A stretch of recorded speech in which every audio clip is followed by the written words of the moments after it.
राज्यपाल मनोज सिन्हा ने कहा कि ये जम्मू कश्मीर और सभी के लिए सौभाग्य की बात है कि इस बार प्रधानमंत्री योग दिवस पर श्रीनगर में मौजूद रहेंगे और डल झील के किनारे योग करेंगे। इससे अर्थव्यवस्था को भी फायदा होगा। अब लोग अपने सामान्य जीवन में भी योग को अपना रहे हैं।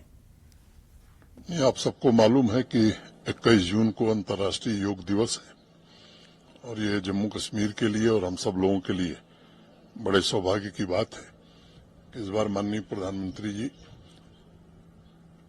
अंतर्राष्ट्रीय योग दिवस के दिन श्रीनगर उपस्थित रहेंगे और डल लेक के किनारे 7,000 से ज्यादा योग प्रेमियों के साथ योग करेंगे। हमारे प्रशासन ने और आयुष मंत्रालय ने सभी जिलों में भी जिला केंद्रों पर डिस्ट्रिक्ट हेडक्वार्टर्स पर योग करने वाले योग प्रेमियों को आमंत्रित किया है। जैसा आप जानते हैं कि अब पूरे जम्मू कश्मीर में योग का प्रचलन पिछले 10 वर्षों में बढ़ा है। अनेक विश्व कीर्तिमान वर्ल्ड रिकॉर्ड योगा डे ने बनाए हैं। 10 वर्षों में लगभग 23.5 करोड़ से ज्यादा लोग योगा कर चुके हैं। जम्मू कश्मीर में भी गत वर्ष लगभग 23 लाख लोगों ने योग दिवस के दिन पार्टिसिपेट किया था।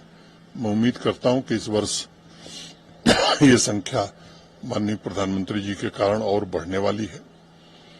और इस वर्ष जो थीम रखा है उस मंत्रालय ने, yoga for self and society, तो एक अच्छा संदेश जम्मू कश्मीर में, देश में और पूरी दुनिया में जाएगा। जिस तरह से योग की लोकप्रियता बढ़ रही है, मैं निश्चित रूप से कह सकता हूं कि इसके कारण लोगों को स्वस्थ रहने में तन और मन दोनों में लाभकारी होगा। और माननीय प्रधानमंत्री जी के आने के कारण एक आकर्षण बढ़ गया है और मुझे लगता है कि इसका आने वाले दिनों में जम्मू कश्मीर की इकोनॉमी को भी लाभ होगा।